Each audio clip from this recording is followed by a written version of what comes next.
Hi, everybody. I'm going to try and read Ian Memmer's question. Not sure what it means, but I think I can make a broader perspective out of it, if you don't mind, Ian.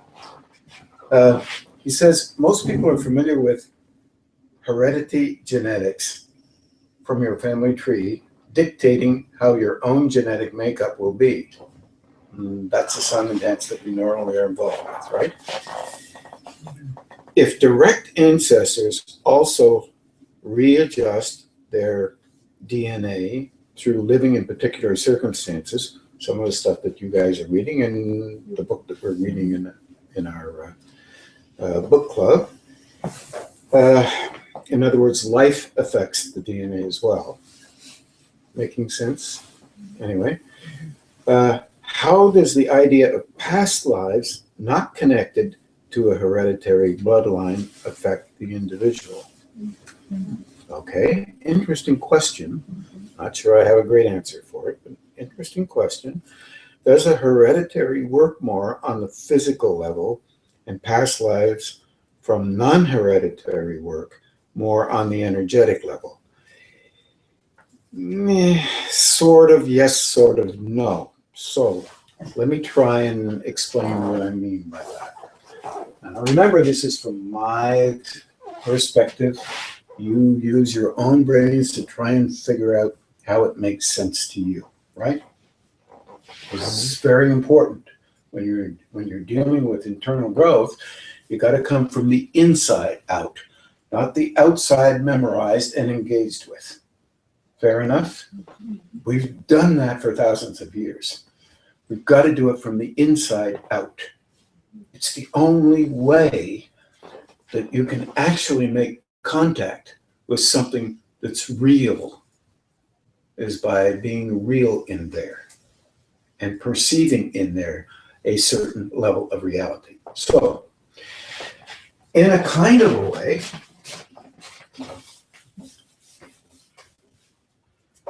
the business of reincarnation, starting there first, is aligned with the idea of the broadening of the chakras internally. Another way to look at that,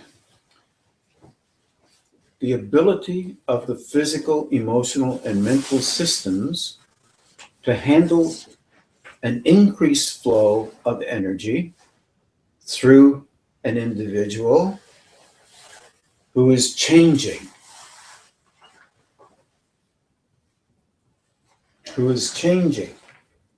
Because there's an increase in flow. Changing because there is an increase in flow. There's a place down there.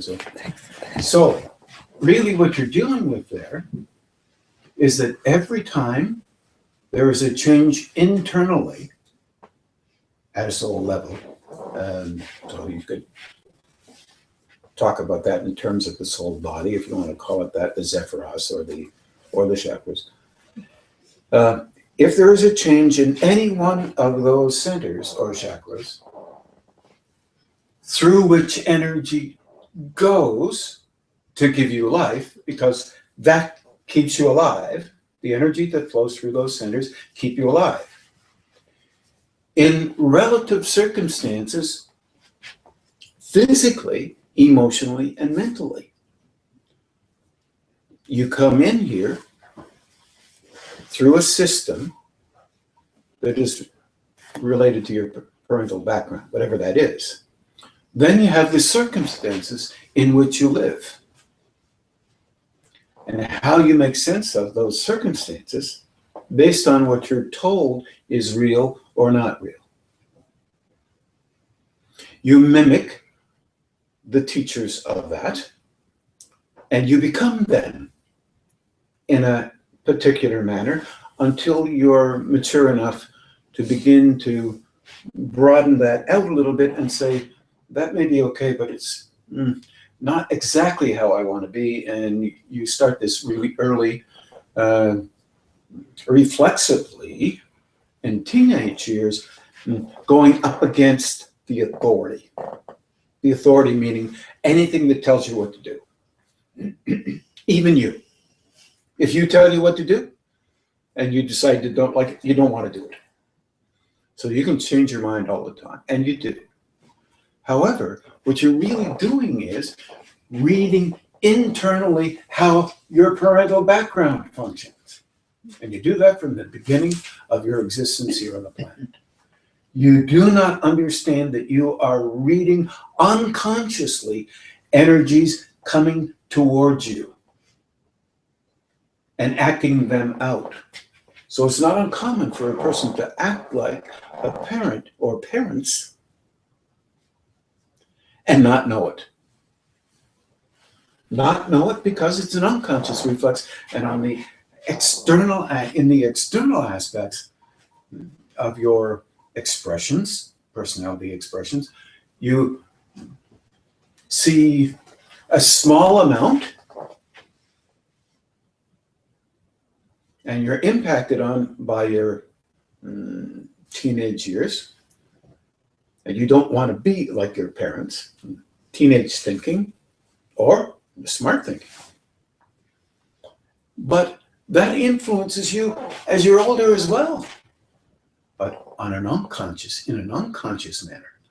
But in a conscious manner, you still trudge through and engage unknowingly the way parents have been, and knowingly, if you can notice it and perceive it, you can adjust and change what you do with the actual energy that's coming through those chakras to give you life.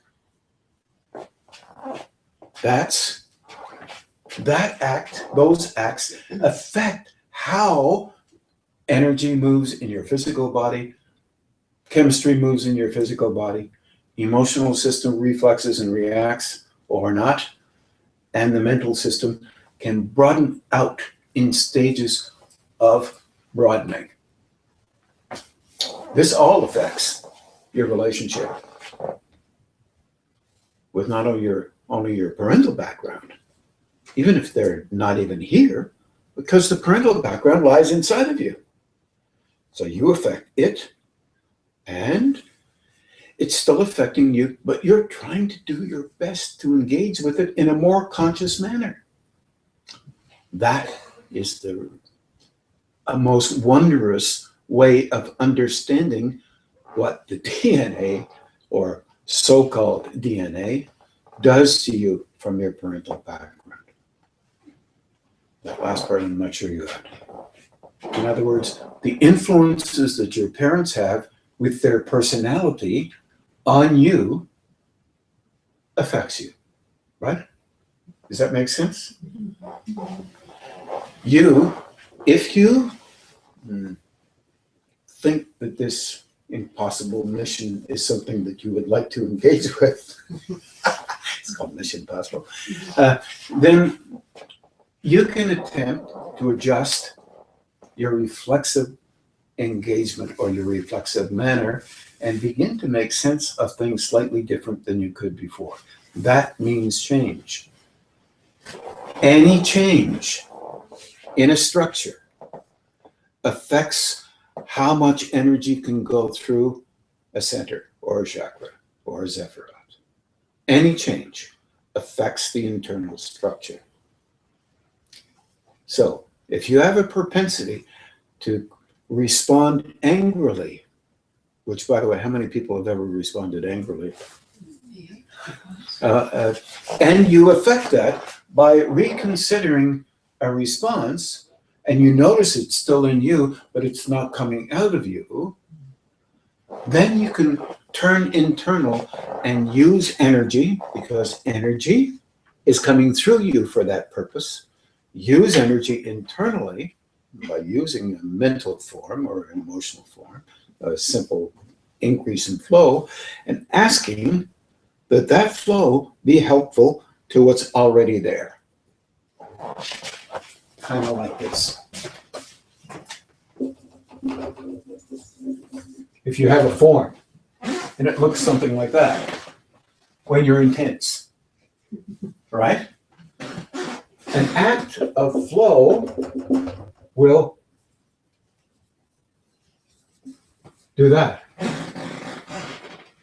It will click the intensity.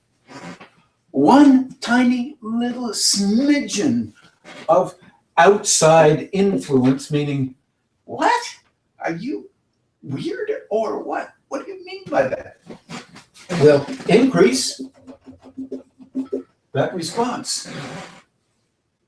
In other words, if you're talking to somebody and they get angry at something that you've said, or vice versa, you will engage energies together, like two beings here with flow moving and flow moving back. And that gets, I can't do it, this is not a three-dimensional board, so I can't deepen the relationship in this board. But the intensity gets really strong. And then you have ideas about what's valid and what's not valid. And you think your ideas are right, and they think their ideas are right. In fact, what you're doing is increasing the intensity. Act of emotion, an act of mentation, just thought, or even a physical engagement. All of this does not help this. And here's the thing, if this comes from your solar plexus,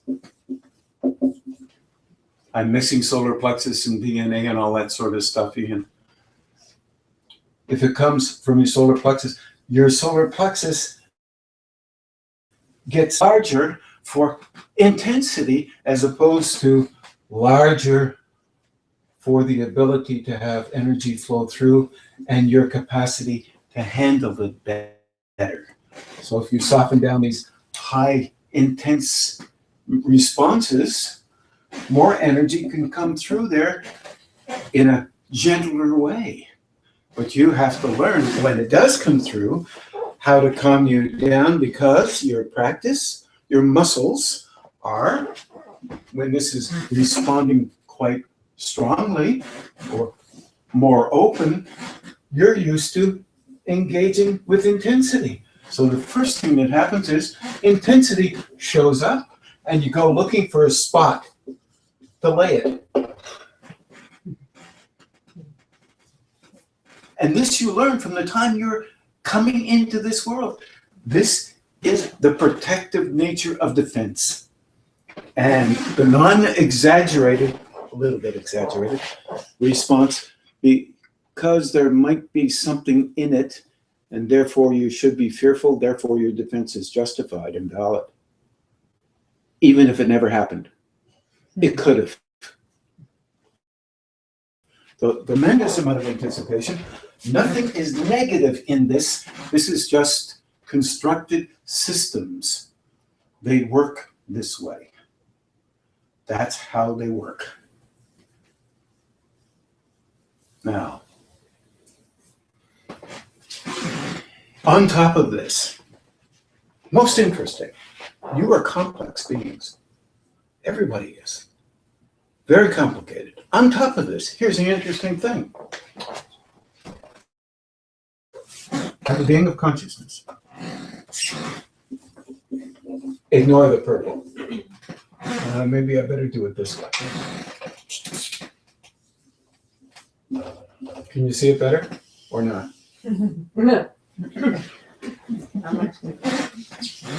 That was a question. Here you go. A being of consciousness and more emotion, more tendency to protect yourself. I'll find them, don't worry. A little better. And these have muscles. It's like muscle open, muscle not needed, muscle open, muscle not needed, and yet still inner talk, outer expression. All this time, when these are moving, more energy is intensifying. Because you're using it, it's a structure that is there to be used in this world, in this whole world, for the purpose, two purposes. One, how to use it and learning that it's there. We're not very good at that. That's called perception. We're not too good at this. And once we get good at it, we're extra special. If you're extra special, increases everything towards extra special. And it doesn't help because you can't use it for perception. You've already terminated perception and become extra special. Reasonable? Okay. Now, but that's a position in place. That gives you self-validation. The act of being kind to yourself when you see this softens everything down and enables you to look again into what's going on, because you're legitimately not doubling your reactive response so that you can actually see inside what causes this increased. It's a bit like you learn how this system can broaden out and come back and broaden out and come back. Do this too often because we're talking about anger, but you can do it in everything. Feeling down, methodology, fearfulness, all kinds of stuff happens to all of us. These are human traits. When you're doing these things become habitual. The more you do them, increased flow occurs for the purpose of making sure that you still are okay, because if it's a habit that supports the defense of you under circumstances that could be, not is necessarily, but could be, there might be a great need to defend, but it may not be. Watch out, because you will change your thinking to make sure that there was a reason for defending. So you will support the habit and defend the habit. This is how people, our parents, for example, and ourselves, learn how to be this way versus that way. This way versus that way. This is right, this is wrong. This is wrong, this is right. Instead of seeing how we do these things, our emphasis is put on the validation of us when we're right. And we're right when they're wrong. And when we're wrong, we're really bloody embarrassed, because it touches us in a place that isn't nurturing to the defense of what we thought was true. So softening that down becomes vital. Gentling everything down is helpful, helps you to see better. If you react to something, blinds you. Ever been blinded? Yeah, but I was right. You can't tell, but you would believe that it would be true.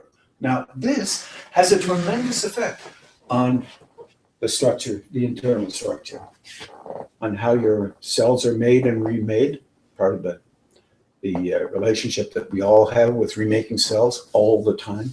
It's the way it works. And DNA to RNA, and it then comes up and they try to duplicate and make sure that these cells are replicated. And of course we have, you don't, but some of us are aging. So that's also a problem. Aging causes mistakes to occur inside our system. However, reincarnation in itself is a system.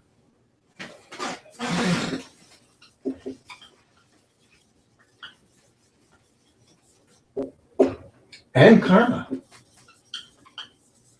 Both of these things are systems, and the purpose behind them is to enable a broader system, a deeper system, to make sense of where we need help the most in the next incarnation. If you can handle intensity gently, then you can open more in different places than you could before in the next incarnation.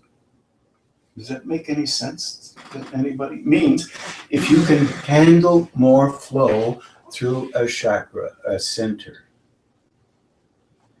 than you could in this one. But in this one, you begin to handle more and begin to understand that you don't have to overreact to train the energy coming in that's extended or increased to help you to remain the same. Then you are in a movement towards broadening out these chakras in the next incarnation. That's what you're doing. That's why you're doing it. So you can look at it kind of like this. You have interesting systems. You have a system, literally, that is a personality. Oh boy. So this, we'll call it As You Are. I think I did this in Montreal. As You Are. That's a profound system. You are as you are, you remain as you are, you engage as you are, and let nobody change that, not even you. You will feel comforted by that. Miserable, sometimes happy, sometimes this, sometimes that, but nonetheless, no changes occurred, so you don't have to make any adjustments. That sound like, oh, phew. That's good. That's good place. Next, you have an increase in flow. And as you are becomes larger. And initially, that feels good, really good. Then you add perception. Because if there's an increase in flow in one chakra, it affects all the other ones that you have open to some degree. It grants you more perception automatically because these systems are perceiving systems and life systems. They come out of the tree of life. Open that one, it grants you more knowledge. Stimulates the tree of knowledge. That's one way of saying it.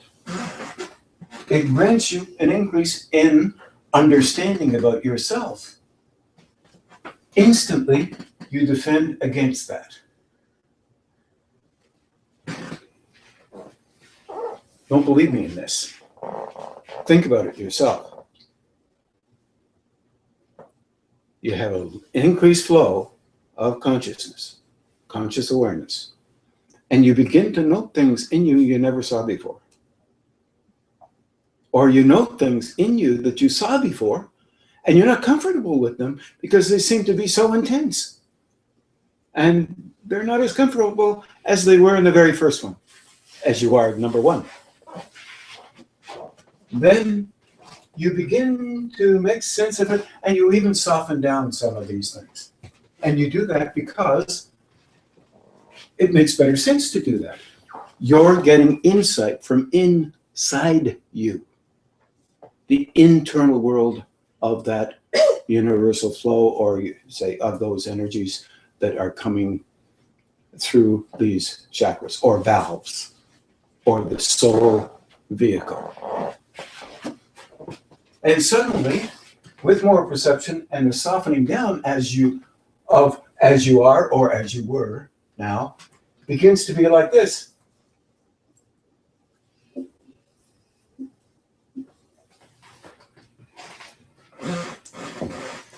Now you can't read it as clearly as you did before, but you're shifting inside. And when you shift inside, the clarity of the importance of you, the way you were before, is not that clear. You're not as sure as you thought you were before that thing that you always did under certain circumstances was really supportive of the you that you want to be as a being of consciousness. You're shifting a bit from the importance of being you to the recognition of you as a being, not necessarily only a personality. Oops. icon or important person. And that starts to feel comfortable. At first, it's not comfortable at all. Because, in fact, here, you're extremely vulnerable. You have to defend this like crazy. Otherwise, if it doesn't sit well with you, what are you going to do? You're just going to be vulnerable all the time, and it's not going to feel good. Yeah, that's pretty well how it does work. Unless this is really indented and you feel really firmly attached to how you are, exactly how you are. This is often called a misnomer, the ego, that other people won't like. This is called the ego that people don't like. This is called the ego that people don't like because they can't relate the same as they could before. They could always point your negative things out, but now they want to be like this, and you're more like that, and they're really upset that you're like that, and how come you're like that and not that? This is called normal. This is called human expression. So if you're real smart and they are glowing and they want to be smart and they get real smart, they get one thing ahead of you, do it fast, and you're really smarter than everybody else, right? No, not really, but that's the theory. And then you have ideas internally and you express them, but not necessarily as feverish as you were before, and go through them. Did you know how smart I was? Well, you would never do that, but I mean, this is a lecture, so I get to do that. They are really offended by you understanding and knowing something there. They're offended because it somehow dilutes them as they are. It really doesn't, but it dilutes the way they are seeing them. This is in the same category, but this is the same thing because you are using the form to engage with different levels within you, and it helps you to recognize and know what you're seeing. So this becomes a window through which you can see through as more energy is flowing through. And these are doors with locks on them to be protected. And every time there's a very strong expression here, there's also a little doorway up here instead of a window that you're looking through and watching you. And it moves from windows to doorways, windows, doorways, windows, doorways, windows, doorways. And if it does that often enough, you begin to know there's another aspect of you, one that can know that that's happening. It's happening, and it's as if it's in you, but it's as if you are watching something outside.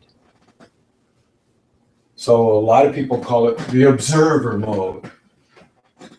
And they're happy because they used a word. Using the word doesn't make you it. That's an intellectual position. It will not suffice. Being and doing it, you notice, but you're not responding the same way as you did before. You're looking at it and saying, oh, that's how it works. I didn't know.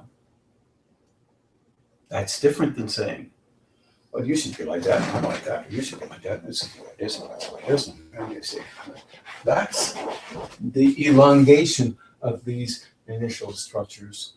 And this is how we grow. And we go through cycles of this every time we expand within. And if you're lucky, you get about 2 or 3 of those things during your lifetime, and you can actually tell you're going through them. And then because you went through them before, you can actually say, oh my God, I think I'm in a cycle again. I suspect this is going to happen. I'm going to get blown out of all proportion. I'm going to think I'm the only person in the universe. And then I'm going to be able to see with perception that seems to occur from inside. It's like a hint. It's like a intuitive place that doesn't have you as special in it. It has you as an actual seer of what's there. You being special doesn't even hit the head.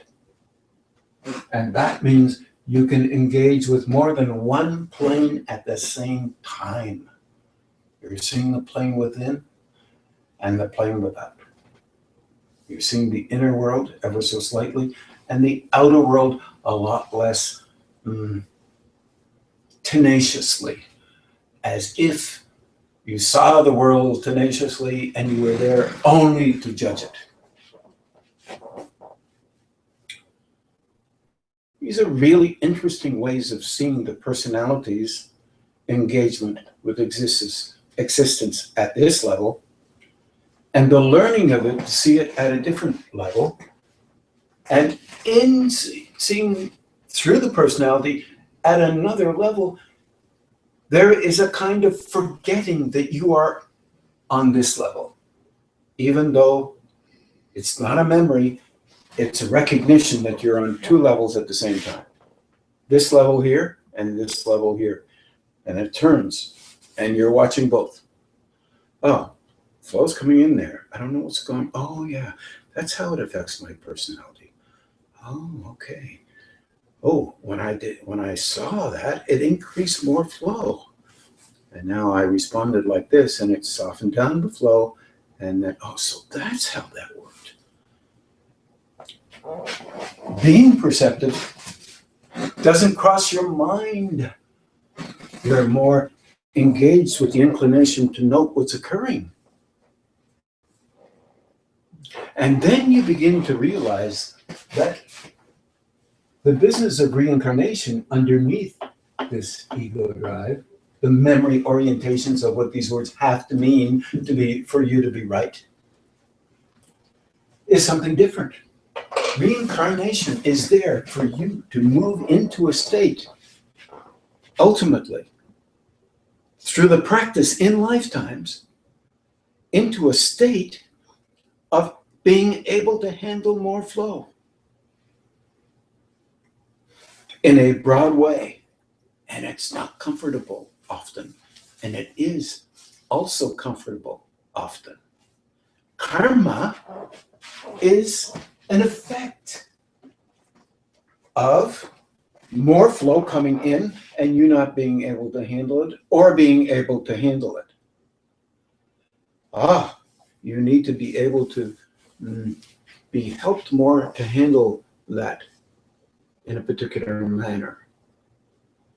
Oh, some would call that negative karma. You might have to come back again. And it may be true. Others may say, you may not have to come back again, because remember that 13th life previously, you did this kind of similar, but now you're in here now and you're working that off in a particular way, but it's still affecting you. You're doing pretty well there. You may not have to come back for that purpose.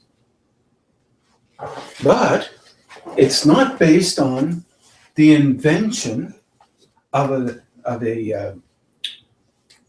judgmental aspect of another individual. It's based on what actually occurs inside you, and you do the best you can with it, and you start to recognize where you're not as able idealistically as you think you should be in an ideal world. So idealization sometimes can be a strong judgmental structure, and also needing to be supported internally so that you can get through a period of time could be seen as a show of weakness in you from those of us who don't have that. But in fact, it may be a show of strength inside of you, where you actually see that you're unable in a certain kind of a way, but you're dealing with it the best you can.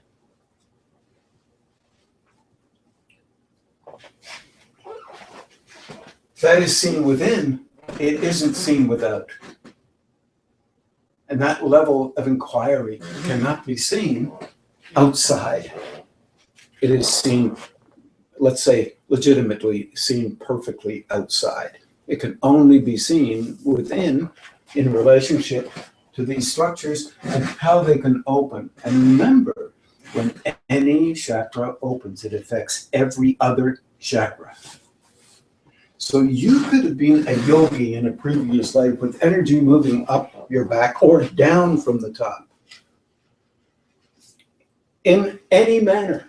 That would have been terrific. Your job today is to broaden out the capacity that you have past the knee-jerk response or the legitimate response, depending on what kind of a background you were involved with before. A legitimate response of recognizing that all of these systems must be broader, and it's more difficult to engage with life when they're broad than it is when they're smaller.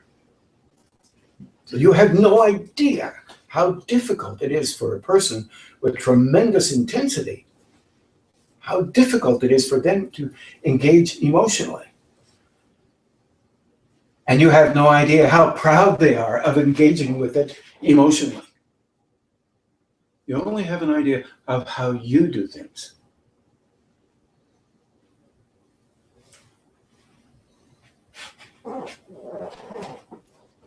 Therefore, you assess from your perspective. This is the way things should be, that's the way things should be. What other way do we have in a world, in a species that is legitimately, mainly here in the first step? It's not a negative position to be in. As a matter of fact, at least you're in that position. And it took us hundreds of thousands of years to get to that position, where actually someone can sit in a living room and talk about this stuff and not be strung up by the heels. So far. Hopefully, never. Because that lies there in the midst of understanding the way we see existence currently.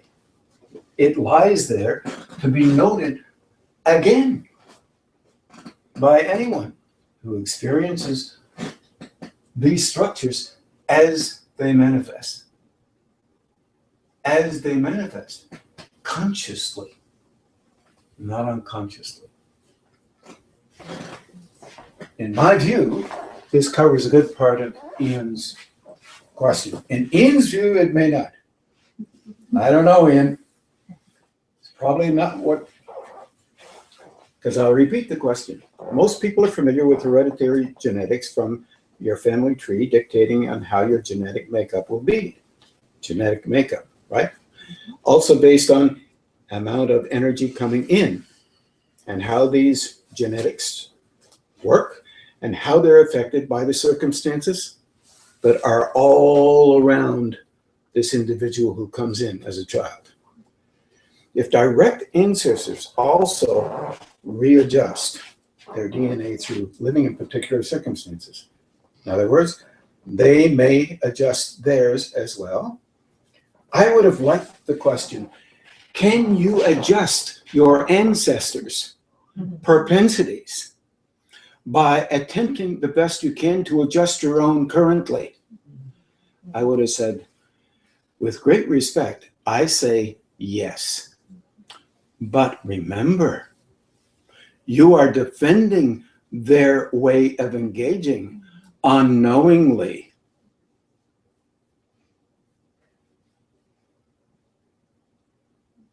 Because you are legitimately expressing unconsciously aspects of them. And you will see that from your perspective, not theirs. So you will miss what they missed. You will believe what they thought you should be like or were like. It's not real. For you to change that internally means you have to be the one to consider you're acting in some ways with great intensity. In that one example, there are many examples that you can talk about. Almost every emotional disposition example, every characteristic possible. And if you look at it with respect rather than judgment, then you can soften down where that flow is coming from and use it to enable other centers to open beyond where yours are open currently. Remember the muscle I told you, from soft emotion to explosive, expressive? I like expressive better because it is expressive and it's honest. That expression of flow will operate in every other center if you can handle it there in that center better. It will really help you.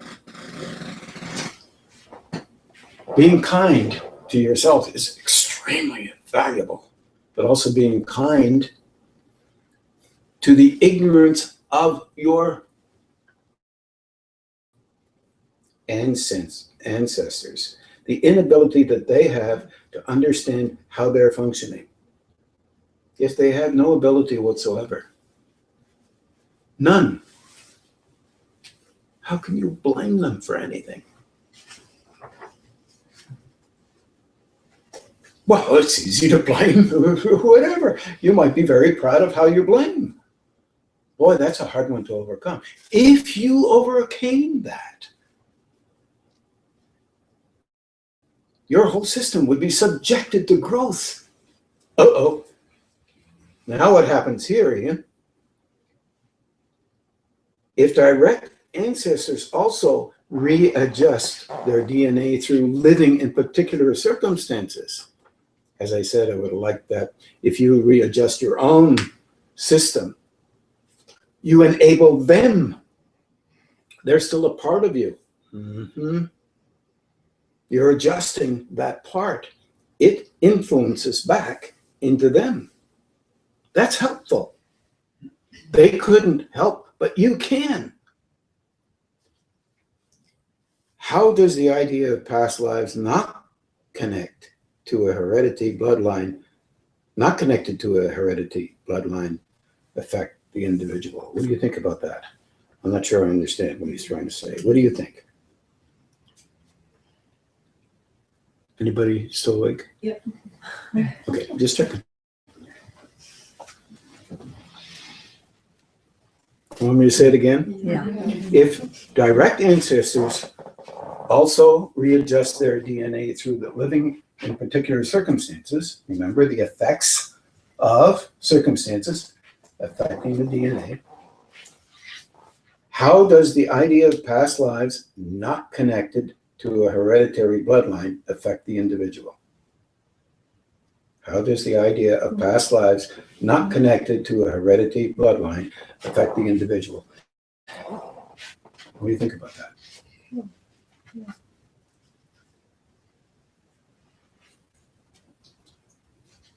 Is it frequencies? Mm-hmm. Like frequency? Yeah. Yeah. Yeah. So it's related to frequency rather than the idea of the larger idea of bloodline. Frequency is very valuable. I remember seeing my parents' frequencies and I thought, my God, they're not like mine. And then my father often said that. He talked a lot about his frequencies. He actually said, where the heck do you come from? I don't know you. I mean, why are you thinking like that? What's that about? how could you possibly? Yeah. It's just one of those things. We had this conversation a few times. I said, I don't know. I was true to myself. No, I haven't got a clue.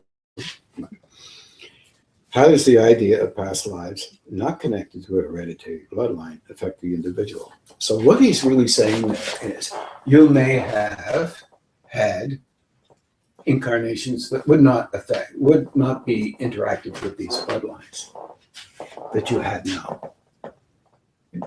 You're getting that from this? So in fact, it's difficult for us to realize that DNA isn't the only factor that we have to deal with. We're actually dealing with the relationship that we have with reincarnation, the purpose of reincarnation and karma, both, is to engage with us so that the next incarnation is fruitful for us. So we see these places where we need a little bit of help so that there will be some relief from things that would help us not to grow.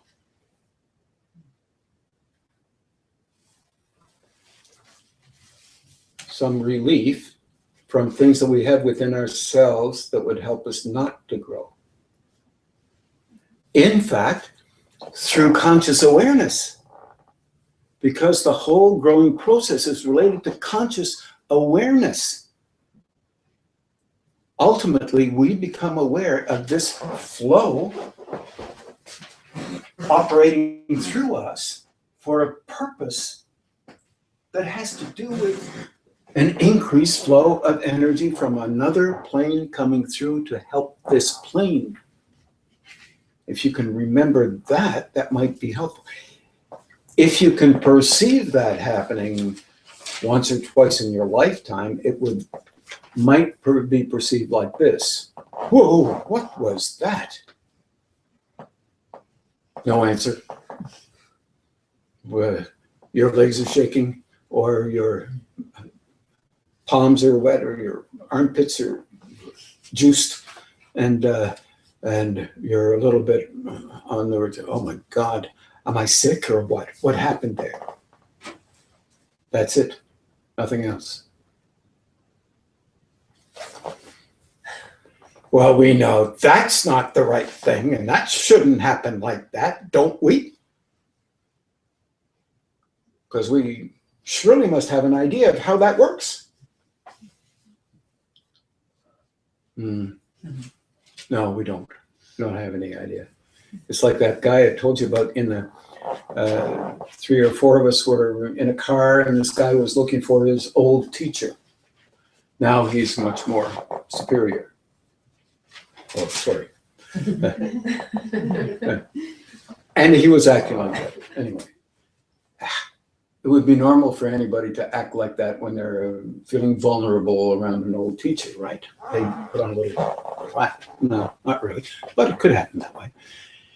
Anyway, he goes and he talks to an old student of the old teacher, and the old teacher's beside a fence, about 50 yards away. Never even recognizes this guy. And I said to a friend of mine, I said, what's that guy over there? Because he has energy moving up his back like lightning, and he's transmitting. And he hit me, and it moved up really easy because it can, so it did. And I said, this guy is trying to be helpful. This guy was really helpful. So as we were leaving, I never got the answer I got was, oh, he's an old teacher. He said, not to worry. This student is a really important student. And this guru that we were with was giving this teacher no time at all. So as I was going by this old teacher, I said, thanks a lot. Lots of energy there. He said, you're welcome. English. Interesting. I thought he was the only one that was engaged here at this level. Increased flow and tremendous energy flow can increase this egocentricity that we all have. meaning the way we act out in our personality. That's all that means. An ego is a form through which you operate. That's all it is. Oh, sorry. If you look at it from another perspective, the theosophical perspective, it means the ego is that form created by the soul that you operate through. Does this sound familiar? No, that's wrong. You have it wrong. We now say ego is bad. And we know. If I did this like this all the time, you would say, that's my ego personality doing a lecture thing. Oh, I'd say, well, probably, yeah, it has to be. Why? Because that's how I speak. I speak through the mouth.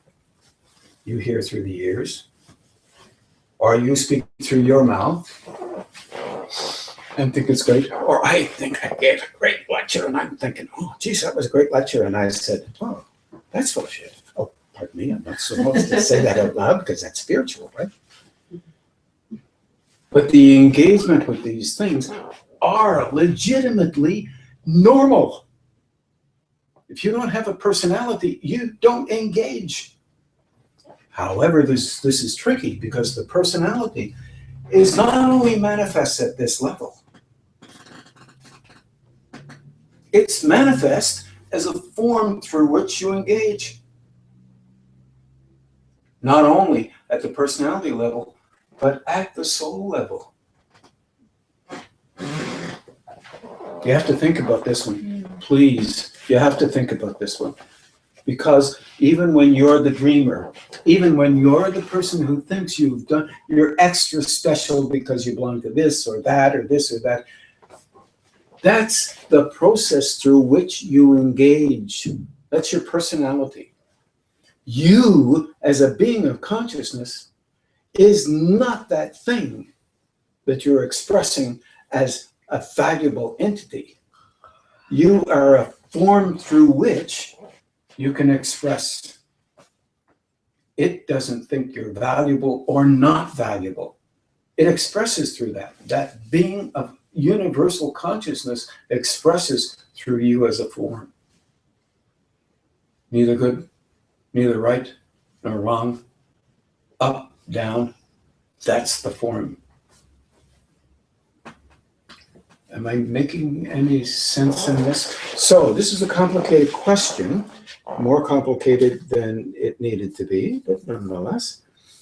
And does the heredity work more on the physical level in past lives from non-heredity work more on the non-heredity work more on energetic levels? I think I've covered that in both places. So thank you very much, Ian, for the question. And it's about 5 to 8. And thank you, everybody. And we'll just break it up at this time, unless there are any questions in here. Okay. Have a good meditation, and we'll talk to you soon.